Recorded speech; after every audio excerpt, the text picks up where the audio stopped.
আজ আষাঢ়ের প্রথম দিন। পুষ্পবৃক্ষে পত্রপল্লবে নতুন প্রাণ, নতুন সুসঞ্চারে সবুজের সমারোহে এসেছে ষড়ঋতুর দ্বিতীয়টি বর্ষা। প্রকৃতিতে গ্রীষ্মের রুদ্র দহন ছিন্ন করার কাল।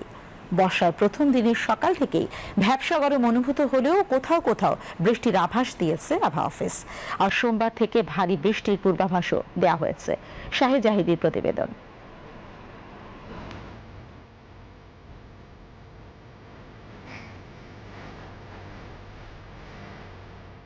বর্ষা মানে তো তাপপ্রবাহের বুক চিরে জলমগ্নতার অভিষেক।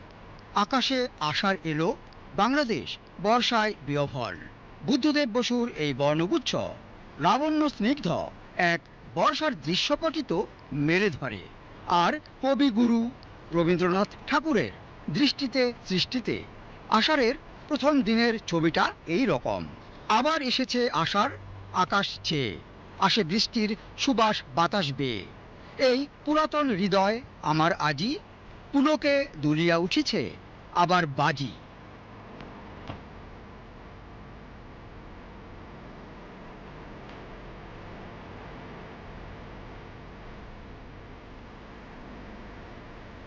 আষাঢ়ে ঘন কালো মেঘরাশি আকাশ ছেয়ে রাখে।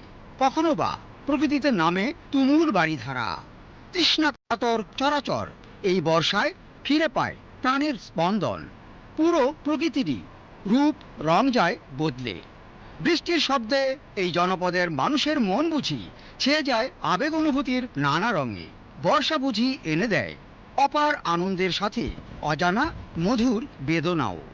আর বাদল দিনের প্রথম কদম ফুল যেন প্রতীক হয়েই আছে বিহ্বল দিশাহারা করা এই ঋতুর।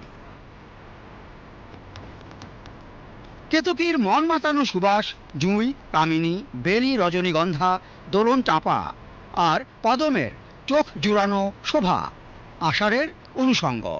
বর্ষা মানে তো টইটম্বুর খাল বিল পুকুরে বাহারি পদ্ম হাসি। এই সময় তাপদাহে কাঠ হওয়া মাঠঘাট মিলিয়ে থাকা খাল বিল হয়ে ওঠে প্রাণবন্ত। প্রকৃতিতে ছন্দময়তা এনে দেয় বর্ষা। মোড়ে দোল দেওয়া বর্ষাকাব্য তো দুই খণ্ডের, আষাঢ় শ্রাবণ। সৃজনশীলতার বিচিত্র অনুভূতি জাগায় এই বর্ষা। আবার বর্ষাই তো বিগড়ে গিয়ে বয়ে আনে দুর্যোগ দুর্বিপাকও। জলবায়ু পরিবর্তনের ফলে এখন অবশ্য আপন রূপে দেখা দিতে পারে না ঋতুচক্র। সেই কারণে দিনে দিনে গ্রীষ্ম থেকে বর্ষা আলাদা করা দুরূহ হয়ে উঠছে অনেকটাই। আজকাল তাই তো আষাঢ়ে ঝড়ো ঝড়ো বৃষ্টির বদলে কোথাও তাপপ্রবাহ বয়ে গেলে অবাক হবার কিছু নেই। বৈশ্বিক যে উষ্ণায়ন এর সঙ্গে সঙ্গে বাংলাদেশের তাপমাত্রাটা বাড়ছে এবং বিভিন্ন এক্সট্রিম ইভেন্টগুলো কিন্তু বাড়ছে। 23-24 সালে দীর্ঘমেয়াদী কিন্তু তাপপ্রবাহ ছিল এবং 1-1.5 মাসের তাপপ্রবাহ ছিল। এগুলো কিন্তু জলবায়ু পরিবর্তনের ফলে কিন্তু 2025 সালে এটা মানে তাড়াতাড়ি হয়েছে। এটা 31শে মে বর্ষাটা সারা দেশে বিস্তার লাভ করেছে এবং 24শে মে বাংলাদেশের উপকূলে এটা আসছে। সপ্তাহেরও বেশি সময় ধরে তো দেশের বিভিন্ন অঞ্চলে বয়েই গেল তাপপ্রবাহ। অবশ্য আষাঢ়ের প্রথম দিন থেকেই দেশের অধিকাংশ জায়গায় তাপপ্রবাহ কমে যেতে পারে আভাস দিয়েছে আবহাওয়া অফিস। 7 বিভাগের অনেক জায়গায় বৃষ্টি হতে পারে বলেও জানানো হয়েছে। আর পরের দিন থেকেই ভারী বৃষ্টি হতে পারে বলেও আভাস দেওয়া হয়েছে। গ্রীষ্মের শেষ কয়েকটা দিন গরমের তীব্রতায় হাঁসফাঁস দশা গেছে জনজীবনে।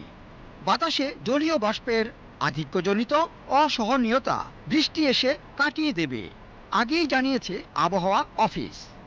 তাছাড়া টানা জিয়ে থাকা ভ্যাপসা গরম বৃষ্টির সম্ভাবনারই বারতা বহন করে থাকে। আর বৃষ্টি মানে তো তাপ কমে যাওয়ারই বন্দোবস্ত।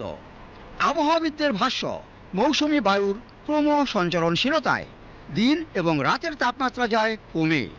দেখা মেলে বৃষ্টির। বাংলাদেশের মতো কৃষিভিত্তিক সমাজের জন্য দারুণ অর্থবহ এই বর্ষা। তাই বুঝি মানুষেরই স্বার্থে প্রাণ প্রকৃতি সুরক্ষার আহ্বান জানায় এই ঋতু। Shahed Zahidi, BTV news, Dhaka.